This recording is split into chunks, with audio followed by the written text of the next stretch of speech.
to A Well-Designed Business. My name is Luann Nigara, and I'm so glad you found this podcast. Together with my husband Vince and our partner Bill, we have grown our company Window Works from the ground up. So I know and I understand the challenges you face in running your interior design business. I also know that your talent alone isn't enough to ensure your success. So on this podcast, we talk about strategies and practical steps to help you grow your business. But make no mistake about it, we have our share of fun here too, mixed in with those aha moments that I love so much. This isn't fluff. Nobody has time for that. Whether you are a new interior designer or a seasoned designer, I am here to help you create and to manage the kind of interior design firm that you dream of. It's straight talk and it's action. Are you ready? Let's get started. Hi, welcome to A Well-Designed Business. Typically, my next line is, and my guest today is, but today's show is a little different. We're sort of interviewing each other here. And this was a conversation long time coming. Josh Cooperman and I have been crossing paths at trade events for years, enthusiastically waving at each other from across the hall, grabbing 2 or 3 minutes here and there, always meaning to sit down and never quite making it happen. But some conversations are worth waiting for, and I think this is one of them. Josh is the host and publisher of Convo by Design, a platform and podcast dedicated to exploring what he calls sublime design, and to the creatives who make extraordinary spaces a reality. He has degrees in journalism and social sciences from Washington State University, and before he ever set foot in our industry, he was director of motorsports for CBS Radio in Dallas. He was a music rep at KDGE-FM, and he was the general manager and program director of a company that I will allow you to hear in the episode because it's kind of funny. What I love about Josh is that he comes at our industry from the outside, and he'll tell you that himself. He doesn't design, he doesn't build, he doesn't do window treatments. He says his passion for design and architecture is exceeded only by his desire to explore the stories behind it. And that perspective gives Convo by Design a point of view completely its own. And that's exactly why this conversation went where it went. We recorded it with absolutely no prep, no agenda. Didn't even plan to do it before Josh looked at me and said, "I've got a half hour. Do you have a half hour?" I was like, okay. So here's the thing. It's one of the best conversations I've had at a trade event. And if you've ever wondered what it looks like when two people who built something from scratch before anyone told them it was possible, and listen to them sit down and talk about that and then what they're going to do next and why, then this conversation might be of interest to you. I hope you enjoy it. And this episode is brought to us by AJ Madison Pro, the industry's trusted appliance source for professionals like you who need fast, reliable access to top brands. Backed by nationwide shipping and a powerful logistics network, delivery is precise and dependable. With over 150 premium brands, including Sub-Zero, Wolf, Cove and Miele, Viking, Thermador, Gaggenau, and more, AJ Madison Pro is your single source for appliance specification. Qualified builders, architects, and interior designers can save up to 15% on luxury brands through exclusive trade programs with registration handled for you. AJ Madison Pro, smarter appliance sourcing starts right here at ajmadison.com/pro.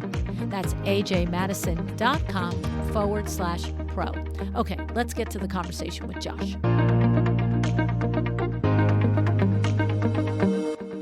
This is why I'm so excited to do this. The impromptus make me so happy. And Luann, you and I have been circling each other at every major trade event that we see each other. We wave at each other from across the hall. All the things. And we're just too darn busy. We've spoken, but we've never actually recorded our conversations. I know. And so I love this. And we're doing a he said, she said. Okay. We're going to take the same thing.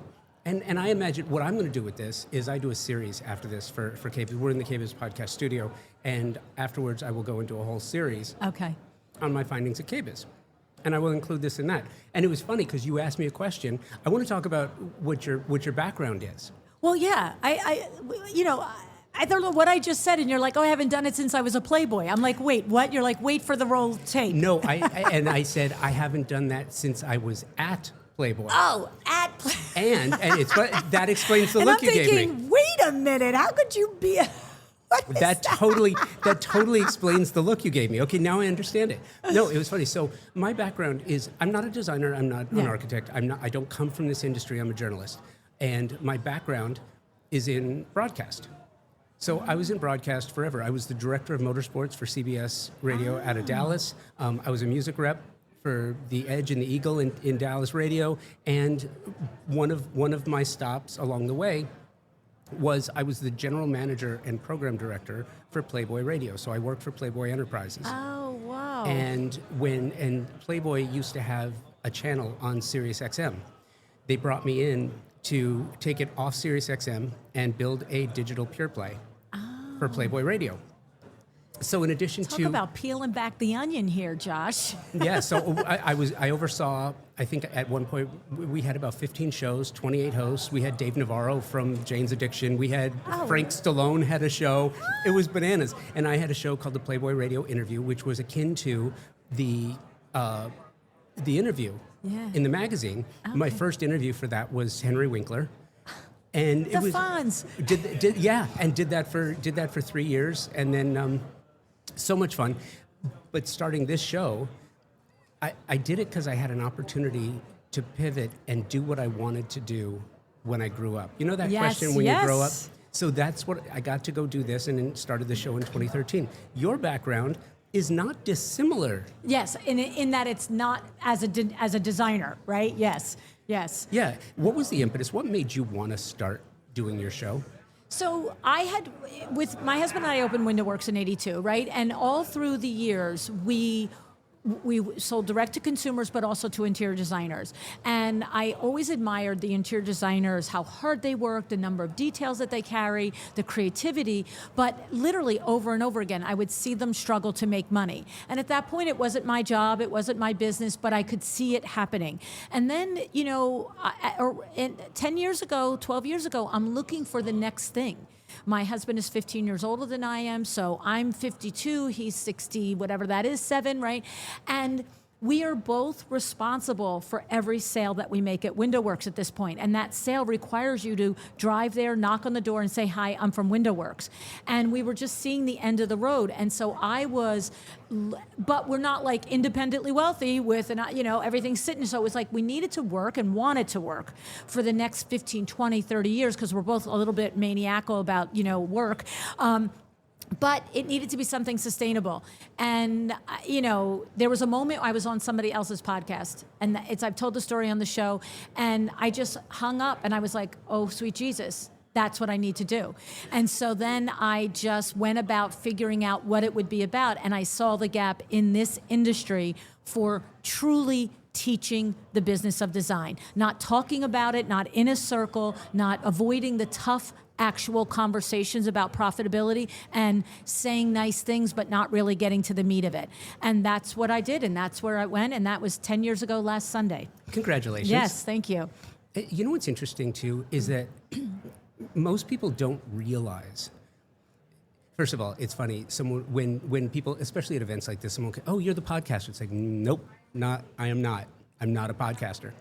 I'm not. Right. And I think that's what's interesting, because when we started our shows, in 2013 when I started, there were no. Debbie Millman had a show. I know. I think the Shays Lounge. Yes. Remember that one? Nick. Nick was great, and I'm sorry he doesn't do it anymore. I think it was great, but most people don't realize the 90% of podcasts die after 90 days. Oh yeah, or most 3 of months. them don't make it till their 10th episode. And there's a reason for that, but it's interesting because now there are so many shows, and it's really interesting because my background in broadcast and in radio, you're starting to see sort of like this competitive nature to it, and it's like, this is not, there should be no competition between shows. You do a show that's primarily about the business of design. Right. I don't do the business of design. Right. I want to talk about the creative nature. The inspiration, and how do you get to it, right? Talking to creatives is what makes me happy. Yes. And I think nowadays, and that's what's so special, isn't it, about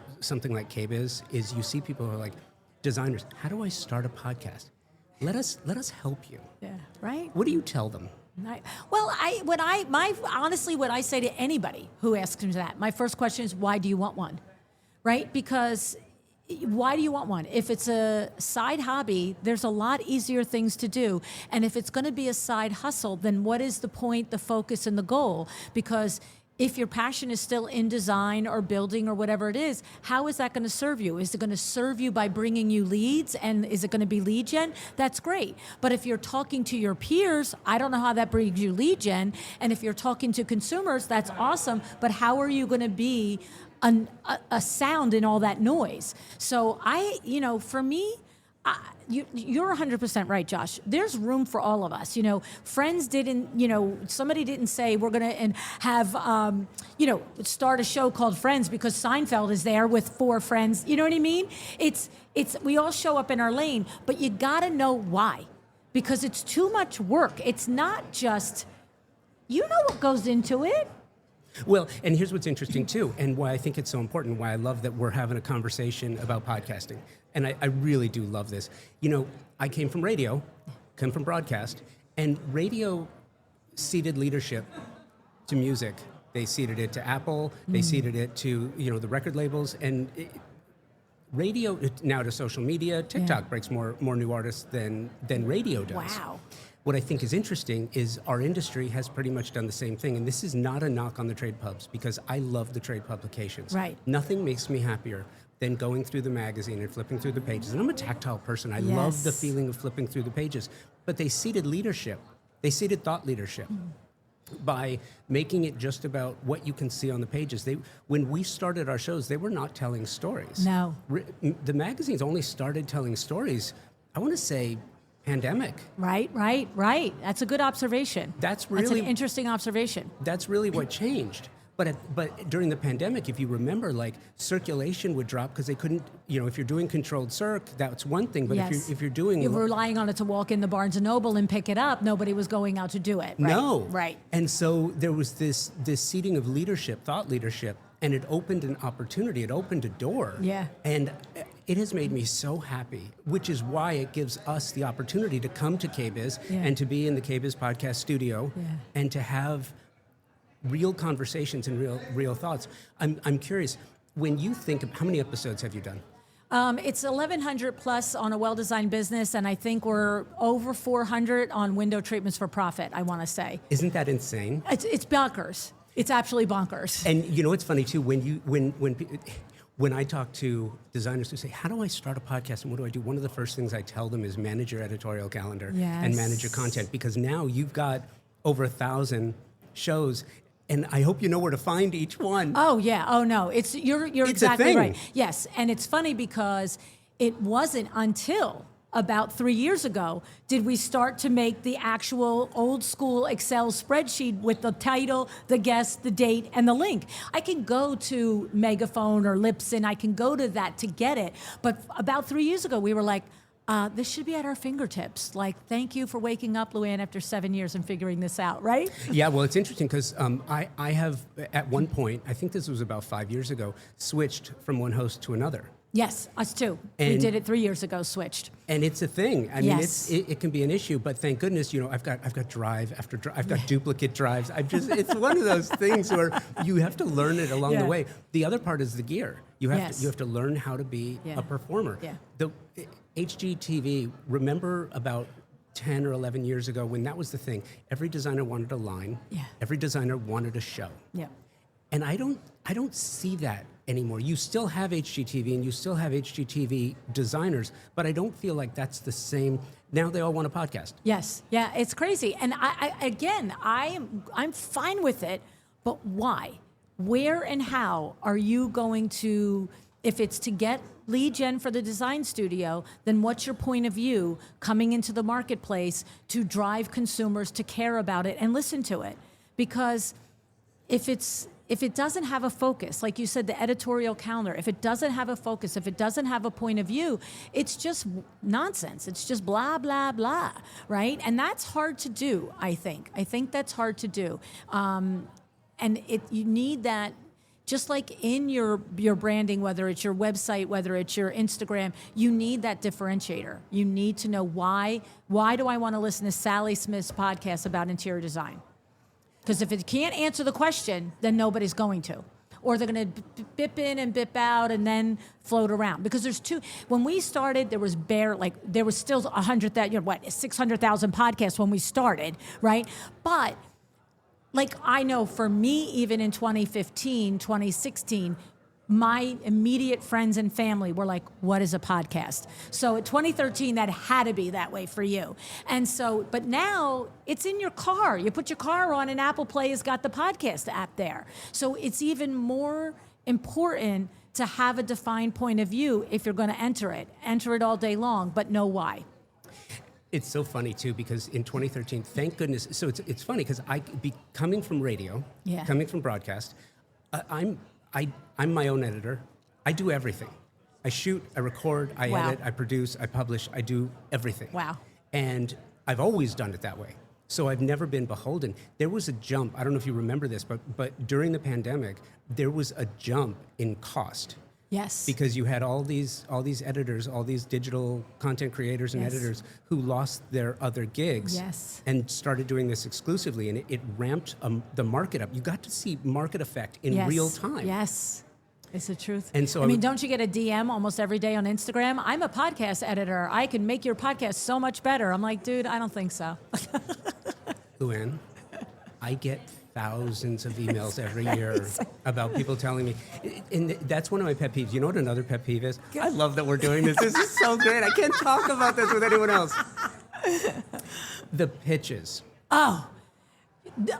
Do not get me started. We call them dumb ASS pitches. It's literally, it's another DA pitch? Great. I mean, literally, my podcast, I literally say, I'm not here to talk about the pretty. What I love is the pitch that is, been listening to your podcast, love it so much. Everybody in our team listens. And we want to tell you about Sally Smith, who's an interior designer from such and such. And she's got a coastal aesthetic. And we can talk to about how consumers, and I'm just like, yeah, but you love the podcast, right? You haven't listened to 20 flipping seconds of it. And Sally's not a designer. She is an award-winning designer. Because every designer is award-winning. You know what? I wish designers would stop saying award-winning. Because everyone's award. It's like the Incredibles. You know, if everyone has superpowers, then nobody has superpowers. I know. I have to tell you, I have to say, I wouldn't be surprised if, to some extent, this sounds a little like, I don't know, who do you think you are? But I do really know in 2016. When I started, Fred Burns started coming on my podcast, and he was a marketing expert, coach for interior designers. And he was the first one that would say to us, what is your only? And he said, have you won an award for ASID? Why aren't you saying an award-winning designer? And I can tell you, Josh, I remember the first 2 or 3 years, I would look at hundreds of interior design websites, and it didn't say award. But then all of a sudden, to your point, 10 years later, everybody is an award-winning designer. The only thing I would tell you about that is not every consumer is reading 40 websites. So if you are an award-winning designer, I still think it's okay to say it. I have to say, if you say what the award is, right? You know, you did win an award. I mean, these NKBA awards here the other night, that's some amazing accomplishments, right? It's funny. We agree. Yes. And we can agree to disagree. Yes, I hear you. And I love that. Yeah. But to me, it's the same thing as award-winning is the same thing as luxury. Yes, it doesn't mean a whole lot. You're right. I hear you. Luxury doesn't mean anything anymore. Yeah, it doesn't mean anything. Because if you ask 10 designers the meaning of luxury, you'll get 12 answers. Right. I know. It's the truth, because luxury is different to every consumer, right? Like, one consumer, luxury is having somebody do a paint consultation for $200. Another person, luxury is, hop on my private plane and let's go to Paris and shop for antiques. And someone else, their meaning of luxury, I heard it this week, and it was relevant. Yeah. That for someone having luxury was their kid having a mini fridge and a mini kitchenette in their room so that they could go get their apple juice on their own, so that they could empower their child to go get their own snacks, and that they didn't have to be bothered with it. I was like, you know what? God, we have hit a new world level here now. But that's luxury. That's luxury equals time. That's right. You're luxury right. equals empowerment. Yep, you're right. I totally get it. The other thing that I think our shows have done is it has empowered lesser known designers to take that step up. It has enhanced opportunities for lesser heard voices, which I think has been great. Yeah. I think too, getting back to the booking. Yeah. Oh yeah. Because now I'm on it. The bad pitches. I love my relationships with publicists, and I'm sure you do too. We have some of the best in the industry from coast to coast. I do too. And sending a bad pitch doesn't make you a bad publicist. Right. It's the arrogance, like exactly. I got one. You know what? I'll give you an example. Yeah, go ahead. And I got one recently. I have a policy in my guidelines. I have a whole set of guidelines for guests. You got to keep in mind, I produce one episode a week. Yep. And sometimes, some weeks, there's a double. Like I have a series called the Convo by Design Icon Registry, which I've been doing for 2 years now. It's my Hall of Fame. Okay. And I've been doing it for 2 years. And so I do one of those every month. Right. But generally, it's one a week. Right. And I've done that since 2013. So 52 new episodes a year. I have to be judicious. That's right. You can't just give them away like chiclets. No. So I have guidelines that I expect are followed. And I have a publicist. One of my guidelines is I need a 30-day window of exclusivity on the front end, and I need it on the back end. Love it. In 2013, this was not an issue. It wasn't a big deal then, but it is now. You don't want a and- guest that's on every other podcast for the same 3 weeks, right? No, and I know that you have the same issue. Mm-hmm. You'll have a guest on. There are other shows like, oh, Luann had so-and-so on. Let's go book them because they're doing podcasts. Or you'll have a publicist who says, oh, we'll call this month Podcast Month, and we're going to book you on every single 50 show. shows. And then in a month or 2 months, they're on everything. Yep. And the publicists love it. But note to publicists, we don't love it. No, we don't. And we don't appreciate it. No. And here's the other thing. What's really funny to me is I'm going to take that level is a pet peeve as well, like a bad pitch. But here's another thing for me.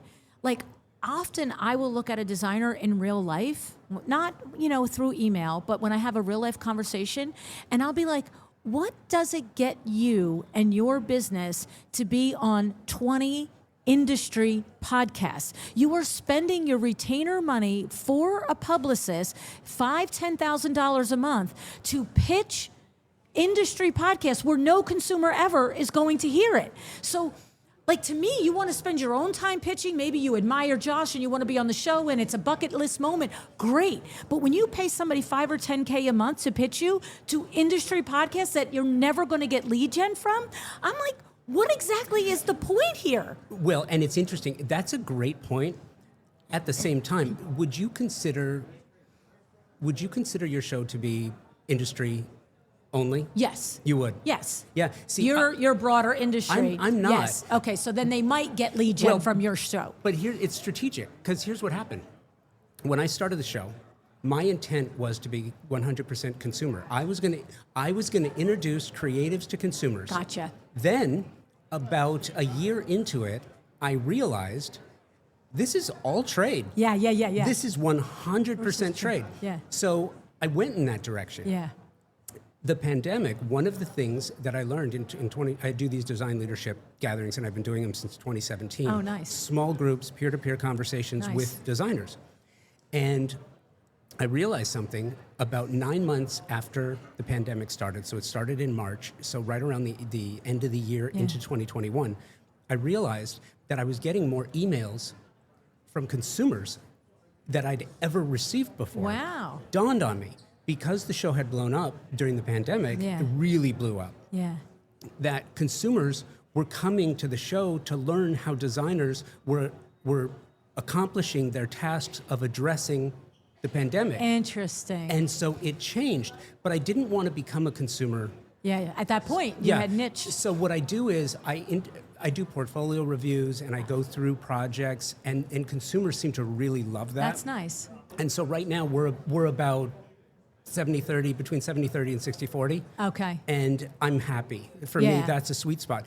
But it's really interesting because, to your point, earned media from a publicist's perspective is great. Yeah. But if you're a designer and you're paying for that fee, why in the world would you want to be talking to other designers exclusively? And the thing is, listen, my show is built on 1,100 interviews with designers. So I appreciate it. We enjoy it. You teach something to your colleague, and there's no reason not to do it. It's a fun experience. It's a check off your list. You admire one of the hosts of any of the design business podcasts or industry podcasts. But when my line is, wait, your 5K this month went to somebody getting you on 10 design podcasts in the industry? No.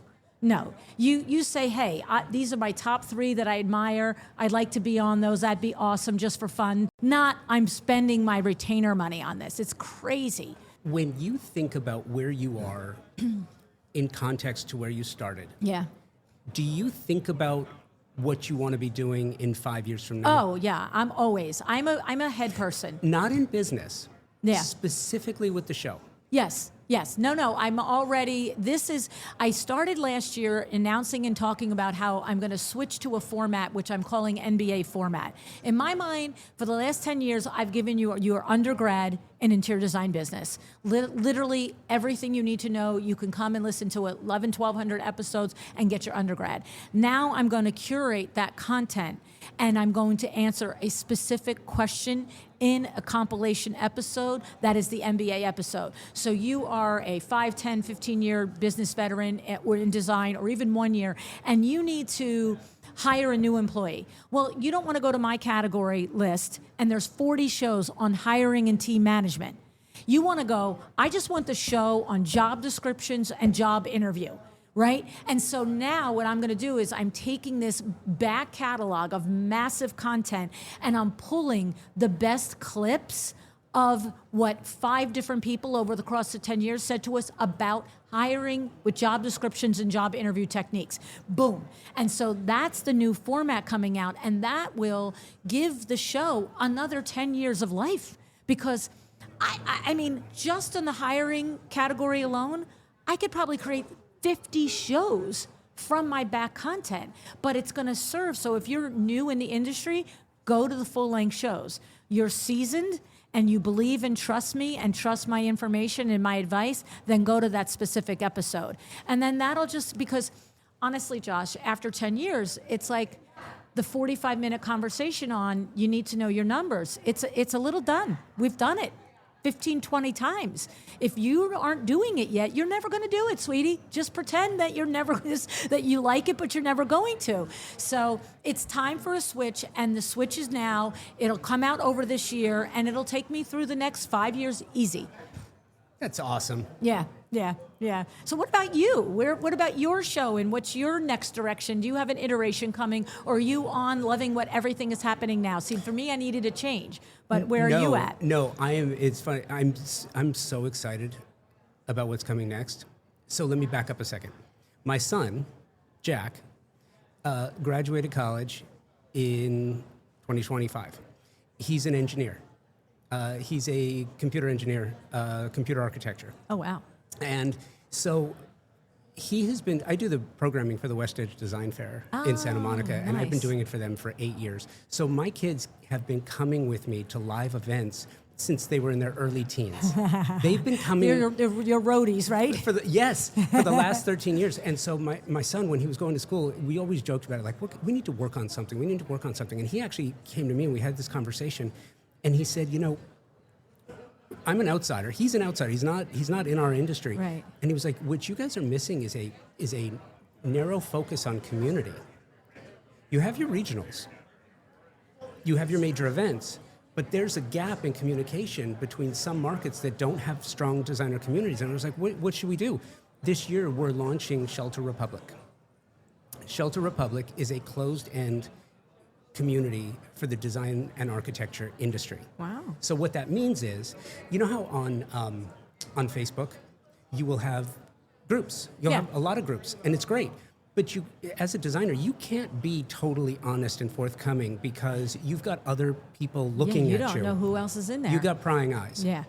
And I thought, like these peer-to-peer conversations I've been doing since 2017, I wanted to create a space that was safe, where designers could have a conversation about code changes in California, where they can talk about pricing models in a closed environment. So we're launching Shelter Republic this year, and it's going to be by invitation only. and it's going to be closed end. So it's going to be where... Is it a virtual event company? Oh, it's going to be boots on the ground? It's going to be boots on the ground, and it's happening, and it's real. Right now, it's broken out into regions of the country. We've got it broken out into 6 regions of the country where there's going to be a whole course load on things not design business oriented, right? But it's my focus, how to create your own content. There's a whole series on how to create your own podcast and do it all yourself without having to pay an expert. Interesting. So there will be an opportunity for designers to write articles. Wow. To write articles on things that they like. They can develop their thought leadership. They can develop their thought leadership, real articles, not AI slop. Yes. But real ideas that you can get peer-to-peer review. You can get peer review on it, where other people say, hey, you might not want to do this, or you might want to say that. So now they can get better at what they're doing. And then that content will get them on panels. It'll get them into programs. It might get them published. It's a different way of looking at the business from a creative point of view. Interesting. Yeah. Very, very unique. Is it live yet? Like, is there a website people can go and listen, or read about it yet, or no? It is closed end. Oh, that's right. So you have to be invited in. Yes, it is live, but no, you can't find it because that's the whole purpose of it. Interesting. It is, so if you want an invitation, what I'm telling people is email me. Yeah. Email me, and it's not like, I don't want to name it. It's not like another source where you pay for it. Yeah. And then you get a review. Yeah. And then they put you in it. Yeah. It's not that. Yeah. We're not charging for it. Okay. There's no cost on it. Oh. But it's closed end. Interesting. So no, you can't find it anywhere else. Here's the thing, Luann. I do think that we lack the ability to have conversations. You come to KBIS, you have great conversations here. It's once a year. Yes. It's once a year. And you know, I don't know anyone who can make every event every year all the time. This is an essential event, and you have to come to it every year. Yes. But then you're talking once a year to certain relationships. I wanted to create an environment where you can have a daily conversation, and it's a safe space where you're not gonna be judged by people you don't even know. So tell me, Josh, if I'm listening to this episode with you, and I'm intrigued, but give me the direct line. This Shelter Republic is for me if I should be the one to email you if this is what I want, or I can offer, or I can deliver. What's that actual? Who's the ideal candidate that should email you? Yeah, email me at convobydesign@outlook.com. That's my email. That's where I get my pitches. That's where all the publicists know to reach me. But same email address. If you are a designer who has been doing this for 30 years, if you're Bunny Williams, you have no interest in this. You don't need it. This is not. You'll be bored. It's not for you. Right. If you are a designer who has been doing this for the 3 to 5 year window, this is a 100%, you absolutely need to be here. If you're a designer who's been doing this in the 15-year window and you want to learn how to start doing digital media, and you want to start writing, you want to start getting your name out there in a different way, you may be award winning. You may have appeared in the magazines because of your projects, but now if you want to share your voice, if you want to start telling stories, this is for you. Interesting. But like I said, if you're an architect, if you're one of the 4 horsemen of Ramsar, right? You have no interest in this. You don't need it. You're not. You don't. It's not. Yeah. It's not for you. Right. But it's also. And is it a commitment, or it's like, I have one great idea, thought leadership idea. Can I submit it for an article, or is it a commitment where you're an ongoing? They submit it themselves. Once you're accepted into this, you're in the community, you get to see what everyone else is posting, you get to post, you get to respond. It's creating more conversations in real time. Okay, so it's like a town newspaper, but only the people you are letting in and you are vetting can have the newspaper. That is a great way to put it. Okay. By subscription. It is, but there is no cost. So, and what's cool about it is there's a national umbrella, and then there are 6 regions of the country, so that you can get into finer nuances. If you're in Texas, you're having different conversations than you are with folks who are on the coast. Right. Sometimes. Right. Sometimes. Often, not always, but often, right. Yeah. So that's what we're doing. And congratulations. Thank you. And then the next tier after that is going to be an event series. Then we're going to start doing live events. Wow. Yeah. That's awesome. Yeah. I'm so happy for you. Thank you. That's the plan. I'm happy for you. Yeah. Having a plan and having the confidence to be in that moment Yeah. is comforting. Yeah. Yeah. And I don't know if I'm sure you find the same. For me, the idea comes, but then I have the network around me, the support, the advisors, the people that I'm like, is this the greatest idea I ever had, or am I out of my mind idea? Peer review is a scary and wonderful thing. Luann, I cannot thank you enough. We finally did it. I know, Josh. This has been outstanding. Thank you. I appreciate it so much. No, I appreciate it so much. This was awesome.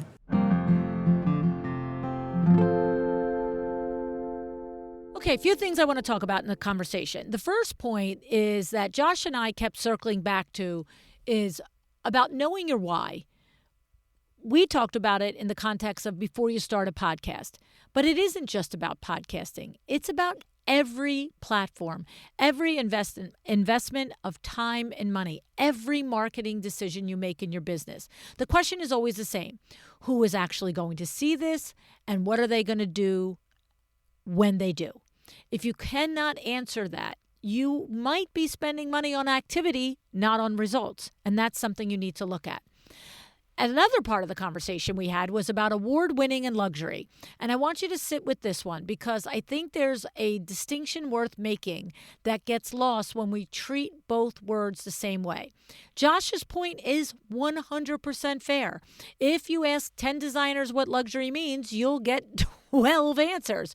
One client's luxury is a $200 paint consultation. Another's is a private jet plane to Paris to shop for antiques. The word has been stretched so far in so many directions that it's starting not to mean anything. So if luxury is on your website right now and you haven't defined what it means in your specific context, then it's not positioning. It's blah, blah, blah. Okay? Now, I feel a little different about award-winning, okay? And I push back a little. You work hard for those awards, really hard. The NKBA recognition, the ASID awards, the IDS awards, the the IWCE awards, okay? These are not handed out. I know they're earned. And I don't think you have to stop saying it. Maybe you don't say award-winning, that exact line, because to his point, it has become overused. But I also, like I said, him and I are looking at 50 designer websites a year, maybe more. So we're seeing it over and over. He is 100% right. So you can say it a different way. And what I also think you need to do is get specific. Which award? Awarded by whom? For what project and what body of work? Because a name-sourced earned credential carries weight. It tells a prospective client something real about how your peers evaluate your work. Okay? So, to his point, award-winning designer with no further detail, and every third website in your market says the same thing, that's not differentiation. That's noise. Okay? But you've earned that, so I don't really want you to give up on that. Okay? The takeaway is not to strip your bio of everything you've earned. The takeaway is to say it like you mean it. If you want something worth mentioning, mention it properly. Give it the specificity it deserves, okay? So that it can become a credential and a differentiator instead of a cliche. And then finally, let me just talk to you personally a little bit about my MBA format. I talked about it in this episode here with Josh, and I want you to know I have been telling you about it for a year, and it is coming, okay? If you missed the conversation, after 10 years of giving you the foundation, I'm now going to give you the precision, the specific questions, specific answers, pulled from the best of 10 years worth of conversations. So if you've been listening for a while, I think you're going to love this next iteration. If you are brand new to my podcast, start with the full-length episodes. Everything you need is here, okay? Now, addressing this head on. I've been telling you this for a year that they were coming. And I'm just going to tell you, I had expected that with the help of AI, this would have been relatively straightforward to build. Well, here's what I learned. It is not. Okay, I have probably spent 60 hours myself trying to find the path. And not only in that 60 hours did it take much longer than I anticipated. That's not to create an episode. That's to create the path, okay? not only did it take longer than I anticipated, I've learned that I actually don't have the skill set to do this, that I actually need a custom app, a custom AI agent for me. And so I have found the person to do it, and I'm super excited. It just happened in the last couple of weeks, and we're going to be doing this. So it's within my grasp, and with this smooth sailing at this point out, I hope the NBA episodes will come out for a fall start. All right. I know that many of you have been waiting for it. I get the DMs, I get the emails, and I just want to say thank you for your patience. It is 1,000% coming, and I believe 1,000% it's going to be worth it. So, all right, Josh. Thank you. Thank you for being here with me today. I'm super excited that we finally got to do this. And you can go find Josh at convobydesign.com. And if anything he shared with you about Shelter Republic resonated with you, particularly if you're in that 3 to 5 year window of your design career and you're ready for a real peer community, reach out to Josh directly. His email is convobydesign@outlook.com. That will also be in the show notes. Okay. So please check out his podcast. Please email him if you're interested in more information on that. And again, thank you to KBIS, thank you to AJ Madison, and thank you, Josh, for this conversation. And thank you for listening. Decide to be excellent.